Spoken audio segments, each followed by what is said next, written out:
should be on the phone calling New York. Hi, everybody. I'm Hannah Storm alongside Jeremy Fowler. Booger McFarland's going to be with us. The great Louis Riddick is here with all of his knowledge. And off-season programs are underway for teams with new head coaches. So we're going to begin the program with some news out of Houston. Jeremy, what's happening? Yes, the latest from our Field Yates. Two Texan stars, pass rusher Will Anderson, quarterback C.J. Stroud, are getting their fifth-year options picked up. That means they're under contract for 2026 and 2027. The Texans want to keep their core intact. They made 2 picks 3 years ago and have these 2 players in the fold. Expect some more money to be spent, possibly on Will Anderson, on a big contract in the future. Well, because also this offseason, Jeremy, as you know, the Texans locked down Danielle Hunter on a 1-year extension. They traded for Lions running back David Montgomery. They reworked the offensive line again. Houston holds the 28th pick in the draft, coming off 3 straight divisional round losses under DeMeco Ryans. And Louis, we have talked about it ad nauseum, but just to remind people, C.J. Stroud, 5 fumbles against the Steelers, 4 first-half picks against the Patriots. It was just an absolute disaster. How do they move beyond their playoff woes? Yeah, I think a lot of this obviously starts with C.J. himself. Obviously, ball security, making good decisions, throwing the football with accuracy. All of those kind of things are the kind of things that C.J. is going to have to go back to the drawing board and really get into the film room and figure out why it was maybe that he took some chances with the football that he didn't need to. What does he have to do as far as making sure that the ball's coming out on time, that he's protecting the ball better in the pocket? And then, as a team, and as a front office, they got to make sure that this offensive line is straight. Look, they were 32nd in the NFL in run block win rate. That's just not, you just can't win that way. You cannot win with your offensive line being that inept. And they were bottom quarter in the league in pass block win rate. So you know that pass rush being under pressure is something that is going to unsettle even the best of quarterbacks. So I think that's first and foremost. On the defensive side, I think they need to continue to make a strong unit even stronger. They're going to need some depth on the inside. They're fine on the outside, obviously, with Danielle and Will. And between CJ and Will together, they absolutely set the table for this franchise and turned things around back in 2003 when they were drafted number 2 and number 3. And it's great that they're exercising their fifth-year options. These guys are foundational players. But I think in this case of CJ, he has to go back to the drawing board and make sure that protecting the football is priority number 1 and not to repeat the mistakes that he did in 2025. Man, and Booger, you're joining us just in time for this discussion. Really, when you talk about Houston's offensive line issues, these are going back not to last season, but also this season before. They tried to retool it last season. What are you seeing from these Texans that they need to get over this playoff hump? Well, when you talk about retooling it, I mean, I don't know if they did a good enough job when you trade away Larry Tunsil, one of the best left tackles in football as far as protecting the passer. This is a huge season coming up for the Houston Texans. I agree with Louis on Will Anderson. I think he's a foundational piece. I think him and Danielle Hunter make one of the more formidable defensive end combinations in football. But the fact that you pick up the 5th-year option on your quarterback and you don't extend him, which, by the way, is not cost intuitive for the team, lets you know that they're not necessarily sold on C.J. Stroud. Because if they were sold on him, you go ahead and extend him now and you go ahead and get this deal done. I think the last 2 years of C.J. Stroud, if we really want to be honest, guys, he's regressed. They have to see him play more consistent football. Rookie year was absolutely outstanding, but I need to see more like the rookie year and less like the last 2 years. If you can do that, then this team starts to take the steps that we thought they could take last year, which is when you get into the playoffs, they had the best defense in football. Right. The best defense in football, and they didn't get the job done because the quarterback threw the football to the other team so many times. So I expect them to extend Will Anderson. They're going to beef up the offensive line so they can really evaluate C.J. Stroud because they have to decide, is he the true franchise quarterback or do they need to move on? Yeah, I mean, Jeremy, to that effect, you just heard what the guys said. Yeah. Are we looking at an extension for Anderson before C.J. or what's the word there? Yeah, I'm told that Will Anderson Jr. is a major priority for the Houston Texans. I do expect Houston to pay him at some point this offseason. He's now eligible for a new deal. He's a premier player at a premier position for a premier defense. Now, the question becomes, is this a contract with a 5 in front of it on a per-year average? Because the market with Micah Parsons and those guys is well above $45 million a year. Can he get there? I'm not sure that he can get there, but it's going to be a really strong number. So I suspect they take care of Anderson. Certainly, they still believe in C.J. Stroud. They can get something done, but this is where a compromise would probably have to happen because Houston's trying to keep a lot of core guys together who are very costly, and we know quarterback contracts are crazy. So I suspect Houston will entertain a deal for CJ eventually, but they're going to have to find a sweet spot. Yeah, kind of a prove it kind of year for CJ Stroud, to say the very least. All right, guys, moving on to somebody else who really wants some money. Giants star defensive tackle Dexter Lawrence not participating in the team's offseason program. He wants a new deal. Signed a $90 million contract extension in 2023. Has 2 years left on the deal. So we have some nice drama right off the bat for new Giants head coach John Harbaugh, who was asked about it yesterday. Speaking for the Giants, we want Dexter here, and I believe Dexter wants to be here. You know, that's a good formula, but there's business involved. It's a business proposition. We know it's pro football, and these things happen every year, pretty much on every team. So, not surprised by it. Saw it coming a few weeks back, probably, and good conversations with Dexter's agent, Joel Siegel, and understood what they were thinking. And I talked to Dexter early a couple times when I first got hired. First few weeks, we had great conversations. But once it moved into this type of conversation, it got to be about business, and we knew it was going to be an issue. Joel's preference was that we talked through him. This is up to Joe Schoen to get this done. I know his contract average is about 11th among interior defenders, right? So he has a point. What's the latest? Well, the latest is Dexter Lawrence is not happy. John Harbaugh is downplaying things a little bit there. That's his job, to kind of quell the noise. But Dexter Lawrence, I'm told, has been trying to get a new contract for almost 2 years now. He's averaging on the last 2 years of his deal about $20 million per year. That's well below some of these top guys, even his younger players that are inferior to him. He feels like at 28 years old, he is still one of the very best. And so he wants this address, or he wants to be traded. The team has accepted the trade request, but they haven't shopped him.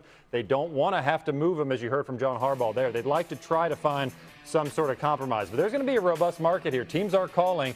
I've talked to several executives of teams who say, heck yes, you want to get involved with Dexter Lawrence because it's a very weak defensive tackle class in the draft. Yes. There might not be a first-round D tackle in Thursday's draft in a couple weeks. So that becomes a premium position for Lawrence for other teams trying to get one. It would require at least a first-round pick to even entertain it. Big drop-off last year for him, only half a sack. Yeah. But can the Giants afford to lose him, Lewis?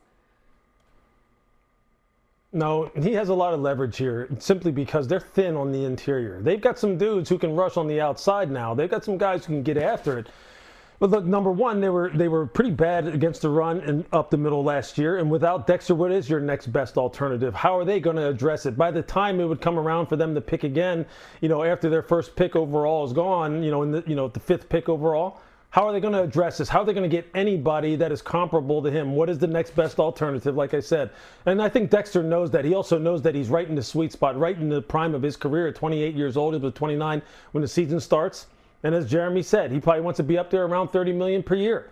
And this is a guy who was really, I think he was the second most frequently double-teamed interior pass rusher this year amongst all defensive tackles. So, look, he's helping everyone else out along that defensive line just by his mere presence in the season that he had in 2024. That's why people paid so much attention to him in 2025.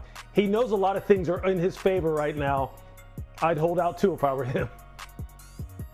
Lewis, I completely agree with a lot of what you said. Here's where I would push back, and I would even ask you this as somebody who's been in the front office. Are you willing to give a guy that doesn't touch the quarterback, as much as he should? He had a half a sack last year. Are you willing to pay that guy $30 million? I understand he's the best nose tackle in football. He pressures the quarterback. He deserves to be more than the 11th paid defensive tackle. But I would even ask you, how far are you willing to go? Because you can't pay him like Chris Jones. You can't pay him like Aaron Donald was. So where are you willing to go to a guy that doesn't sack the quarterback?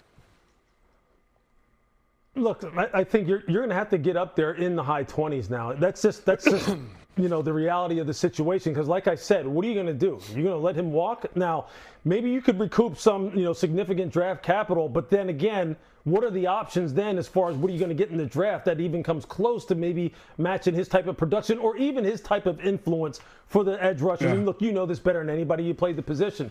So I think that's why I'm saying he has some leverage right now. despite what his sack numbers may have looked like, he still is someone that every interior offensive lineman pays attention to. And obviously, they devote a lot of resources to making sure he doesn't wreck the game by him being double teamed at the rate that he was. Listen, there's plenty of teams that'll say, please give me your unhappy player and let me make him happy and thrive here in my defense. So you would think there would be a big market for this guy. We are just getting started with these guys on NFL Live. The Buccaneers are aiming for a return to the postseason, and Boog. I will start with Rueben Bain, pass rusher out of Miami. Teams I talk to love his explosiveness, the violence he plays with, the bend off the edge, ultra productive. They are worried about the arm length. I know a lot's been made out of that, less than 31-inch arms. Talking to executives of teams are like, look, if you're going 60 snaps a game on the edge against a tackle, it's going to become an issue eventually. Maybe he can work around it, but that is a concern. He'll still go plenty high, should be among the top 10 to 12 picks, and have a home early in the draft. Mekhi Lemon, receiver out of USC. So if you love route running, if you love yards after catch, he's your guy. Very productive guy who can get open. But teams I've talked to had concerns about his interviews and times. You know, they didn't love the way he explained the USC offense. They also feel like he's a bit slow and a bit too small. Amon-Ra St. Brown, fellow USC mate, would be the perfect comp if he could get there. Maybe that's his ceiling as an NFL player. And then Caden Proctor, left tackle out of Alabama, 3-year starter. This one's fascinating because I talked to multiple teams who said he's easily a top 5 talent in this draft. But is he going to get the most out of his talent? That is a question that has lingered with this player. Played pretty heavy to start the year. He worked his way to around 350 pounds at his pro day where he was awesome. And he was working, his foot looked like he was moving like a tight end at that 350 So his conditioning was a lot better, at least at this point. Yeah. So the ceiling's ultra high here if you're one of these teams like the Browns at 6 or a team in the top 15 to 17, Detroit, looking for a tackle. He's going to be intriguing. Very interesting. All right, now we are 15 days away from the draft, as I mentioned. And the Bucks, they hold the 15th pick, which got us to thinking the last time Tampa held the 15th pick way back in 1999. The Tampa Bay Buccaneers select Anthony McFarland, defensive tackle, LSU. He's a good football player, and everybody was trying to go up to get him. Look at the hustle of number 94, chasing, never quitting on a play, and driving the ball carrier to the ground. I think you look at the quickness, the explosion, that low center of gravity. 6 foot and a quarter, 299, but long arms. Watch the quickness there. You've got to say to yourself, wow, there's another Warren Sapp. There's a guy who can get out, get across the field, make plays, and is an athlete. When you see him go out and catch a pass, he's more than just a guy that can just pound the ball in the middle of the football field. He's a nice kind of an athlete, so he's got an edge of athletic ability to him. Okay, Bug, there's a whole lot of people, by the way, who didn't know your first name was Anthony. I'll just say that. But what do you think when you see that video again all these years later?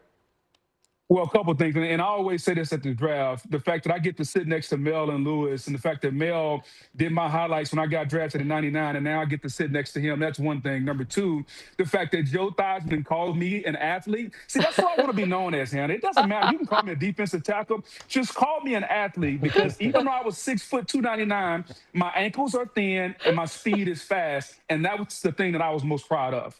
Wow, I love it. You just did your own scouting report there. Who do you think the Bucs should take this year, Lewis, at 15? What would you like to see? Yeah, I think it's going to be a defensive player of some sort. You know, Mel has mocked Kenyon Sadiq there, and obviously he's someone who is just an absolute playmaker, a dynamo. But I think they need some speed off the edge. You can make a case for a guy like Keldrick Falk, Akeem Mesidor, because you know Todd Bowles like guys that are big and powerful, guys who are two-position players on the defensive line, meaning they can bump inside and rush over the guard on the outside shade as a 3, or move outside as a 9 in a 4-down and rush off the edges. So they need versatile players like that. They also gave up a lot of yards through the air. They had a lot of miscommunications in the back end. They were very suspect at the corner position. So who knows? I mean, does Jermod McCoy fall down to 15? The fantastic corner from Tennessee? I doubt it. But if he did, I'm sure they would turn, Jason Light, the GM, would turn that card in so fast and make your head spin. So I think on the defensive side is what they need to get some guys, and they need to get some guys who can kind of either put the quarterback on his back or take the ball away in the back end. And to your point, Lewis, remember they drafted Logan Hall, that versatile guy that could play inside and outside. He's now gone, but that's the type of guy that Jason Light looks for. But I think they need juice, man. Like, they got to get some guys off the edge. They tried it last year with the one-year deal with Hassan Reddick. That did not work. They need somebody that can get after the quarterback. They drafted 2 cornerbacks last year, Morrison and Parrish. So they went down that road last year. Would they come back a second year and draft a top 15 corner? I don't know, especially when this team needs edge rush. If there's a way, if there's somehow, some way, there's a premier edge. I just wonder how Jason Light would feel about Mesidor, because Mesidor is a ready-made pass rusher now that has juice coming off the edge. Or how does he feel about Jamar McCoy? I think if McCoy and Mesidor are sitting there at 15, that would be a tough decision for the Bucs and Jason Light. If it were me, I would lean toward the pass rusher because they took 2 cornerbacks last year. But it'd be hard to pass on a premier corner like McCoy, especially when you go back and look at his 24 tape, because it was outstanding. Interesting, because you see the 3 mocks. We have 3 different guys there. What are you hearing about the Bucs? They hit it. I mean, people I've talked to believe that the Bucs will look long and hard at getting an edge rusher. It's no secret that they have scoured the earth in free agency and the draft for potential options. They tried to get Trey Hendrickson. They weren't willing to pay him $30 million a year, but they at least looked into that. They have a massive void on one of those edge positions that they know they need to fill. They typically like to go best player available, but they're looking at some of these names that we're showing there with Mesidor and Falk. I mean, and Mesidor you had on your list too as a somewhat polarizing player, right? For sure, because you know there's some injury concerns and he's turning 25, but very productive, would fit the profile of what the Bucs look for. And then Kenyon Sadiq, like there's some buzz that they're at least intrigued by that option if they want to get crazy and get the offense more exotic. What is true, though, is they cannot get Booger McFarland in this draft. They cannot replicate that player. You know why? It's not going to happen. You know why? Because they broke the mold. They absolutely, he is the one and only Anthony Booger McFarland. And we have to say goodbye to the one and only Louis Riddick. Thanks for being with us today. We'll talk to you soon, Louis. We know you got things to do, people to see, places to go, you know. Bye. All right, still to come alongside Derek Brooks in that incredible Super Bowl season. Can you share a memory with us? Anything else about him? Yeah, you know, Hannah, here's the cool thing about that Super Bowl. Like the Bucs defense, before I got there in '99, this team had been dominant on defense. Had 4 Hall of Famers, Derek Brooks, Warren Sapp, Simeon Rice, John Lynch. But they didn't have anything to show for it. And so Tony Dungy got fired. In comes John Gruden. So the only thing I thought of in that moment was those 4 guys who've been great players, now the world gets an opportunity to see them, and they get a chance to win their Super Bowl. I was so happy for them. And that was the thing that I tell Brooks even to this day. And we talk about it now because Derek and I are still great friends. And when you know it, Hannah, 4 years later, I get an opportunity to win another Super Bowl with the Indianapolis Colts. Yes. And this time he called me and said he was so happy for me that I got a chance to do it kind of in a starring role. So it's a cool memory. The fact that only 240 people have scored a touchdown in Super Bowls, I didn't know that. And the fact that one of my great friends in the world is one of them. I smile every time I see that touchdown. That is so cool. And my favorite part is when he said, hey, I was just thinking, don't drop the football. Right? That was it. All right, Boog. We got more to talk about here. Ben Solak released a new type of mock draft on ESPN.com this morning. It's an all-quarterback mock. Kind of fun. He has the Cardinals trading back into round 1 for Ty Simpson.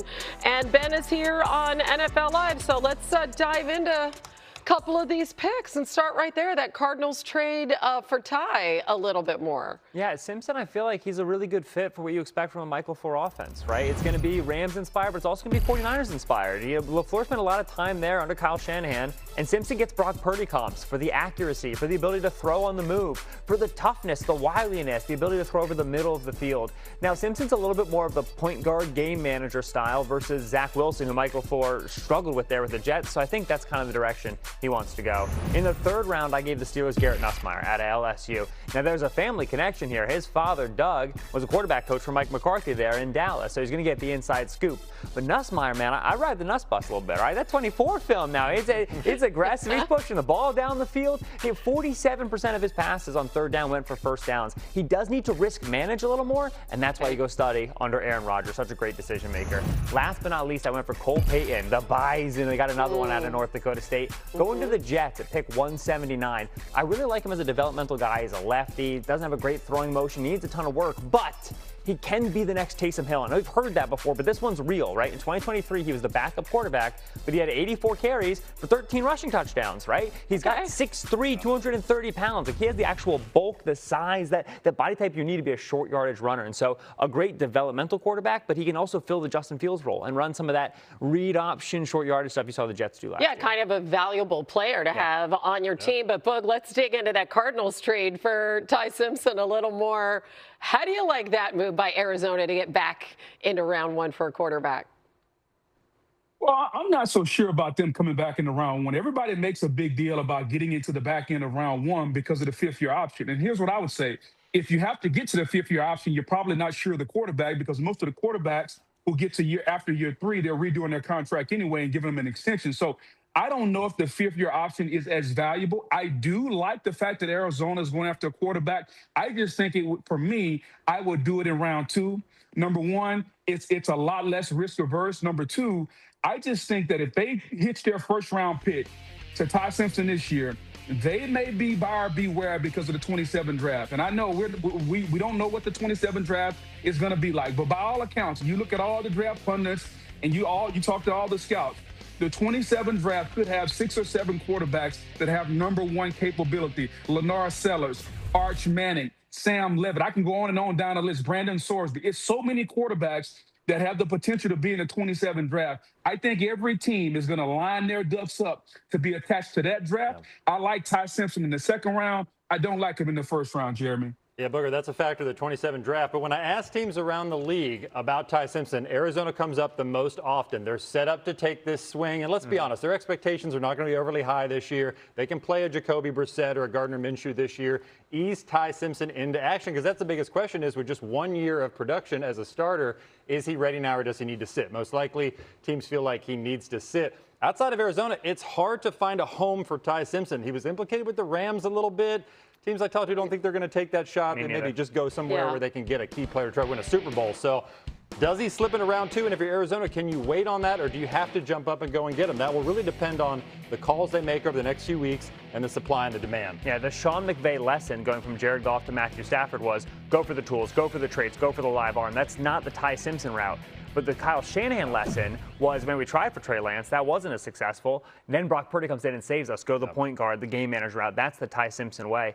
The fifth-year option is always tricky, right? You know, the Giants move up for Jackson Dart, but the Saints stay back for Tyler Shuck. How do you qualify? How do you not? Yeah. The thing about that fifth year is when those extensions get signed, they get tagged onto the end of that year. So it's just one more year of nice, healthy cap where you can spend all your money on free agents and sign big extensions before, bam, that $50 million, $60 million hammer hits, and all of a sudden you're in a different world of roster building. And so I still like the fifth-year option. Even if he's a great guy and you extend him, you still get that additional year. And it is hard to project to 27, right? Yeah. Like all those names that Boog said, it sounds really good. Well, we thought a year ago that this draft was going to be a lot better at the quarterback position, too. All right, coming up, Malik Willis. What about him? What's he going to prove this season? He's looking to leave his mark as a first-year starter. Live, we have Jeremy here for all the latest. What's going on in the ATL? Little offensive tackle mix-up here with the Falcons, because Caleb McGarry, longtime right tackle, is retiring. His agent told me this week. And so 6 years in the league, but was out of the game in 2025. So out is McGarry, but they're bringing in, according to our Adam Schefter, Jawan Taylor, who's with the Chiefs, released by the Chiefs after 2 seasons. Had some struggles with penalties, but this is a nice value deal. $5 million, can get to 6 with incentives. So Atlanta covers itself here going into the draft. They don't have to stretch if they don't love an offensive tackle early on. All right, and time to read and react with more news. Staying in Atlanta, where voluntary workouts are underway. Running back Bijan Robinson spoke earlier today on the Falcons' soon-to-be quarterback competition. Take a listen.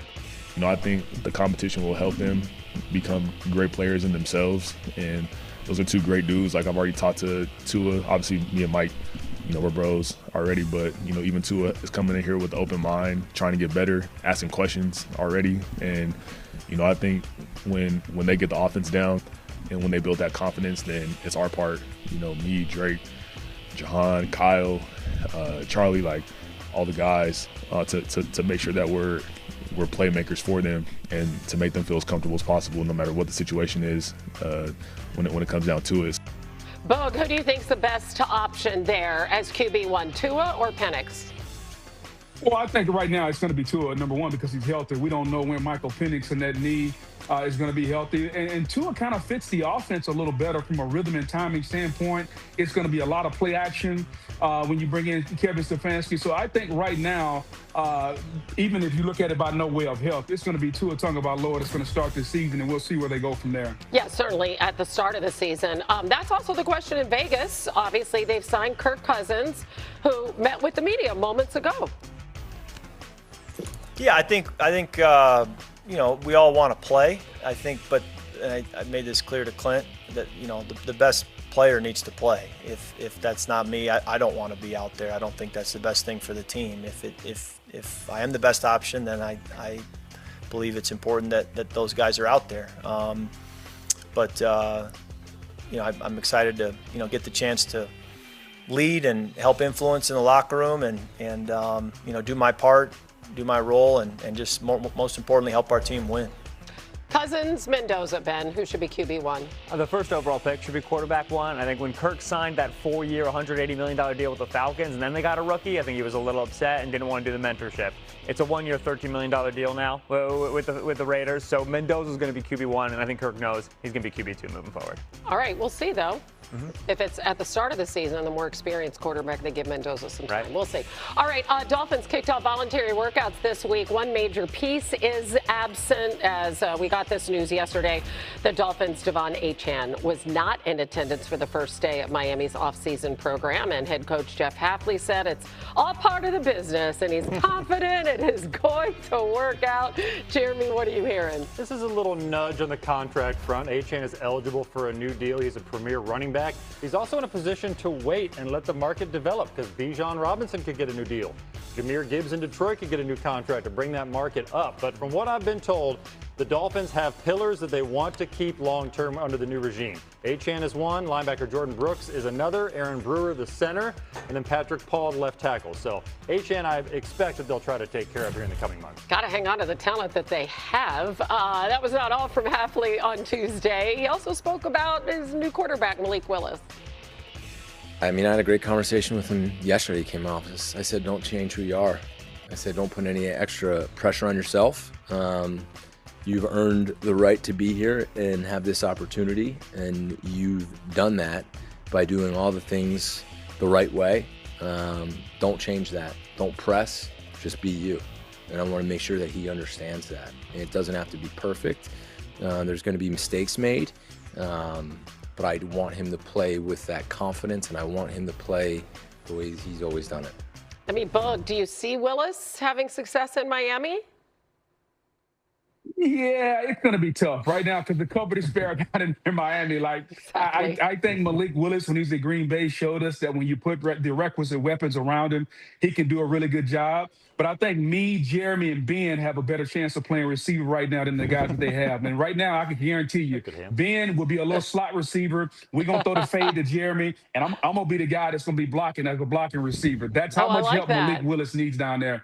And so I truly understand he can be successful. I just don't know how many weapons there are to help him. And as Dan Orlovsky would always say, a quarterback is a dependent position. He's going to depend on other people. And right now, I don't know who he's dependent on. And quicker than fast was my scouting report, Bug. That's what they wrote about me back when I came out back in the day. Listen, it's uncharted waters with Malik Willis. It really is. And we don't talk about this enough. This is a big second contract for a player with only 6 career starts. When you go and you look at early draft picks who didn't have a lot of starts and got a big deal at quarterback, you're talking about Jimmy Garoppolo, which went pretty good for the Niners, Brock Osweiler, which was disastrous for the Texans, and then Kevin Cobb, who went from the Eagles to the Cardinals. He's out of the league in a couple of years. That's pretty much it. We don't see this model of an early drafted guy who doesn't get opportunity but then gets the big money. So we don't know what we're looking at here from a developmental timeline. His next start is his 7th start. Like, we would not make a decision about a rookie quarterback on his 7th start. And so I'm worried that the early jump into conclusions about the contract is going to get in Willis's head. Like Hafley said, try not to put pressure on yourself, but start a 17-game season for a roster that rough.